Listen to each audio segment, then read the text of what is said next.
अंमली पदार्थांचे सेवन रोखा आणि शारीरिक सुदृढता राखा या उद्देशाने नागपूर शहर पोलीस आयुक्तालयामार्फत tiger run, run for drugs, run for life या मॅरेथॉनचे भव्य आयोजन करण्यात आले।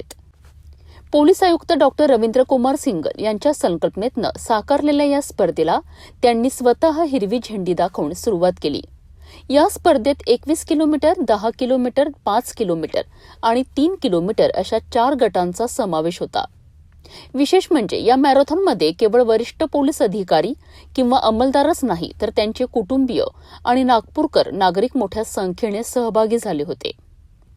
पोलीस मुख्यालय येथून सुरू झालेली ही धाव विविध मार्गांवरनं फिरून पुन्हा मुख्यालयात उत्साहात संपन्न झाली। नागपूरला ड्रग्ज मुक्त आणि फिट बनवण्याकरिता पोलीस आयुक्तांनी उचललेले हे पाऊल नक्कीच कौतुकास्पद आहे।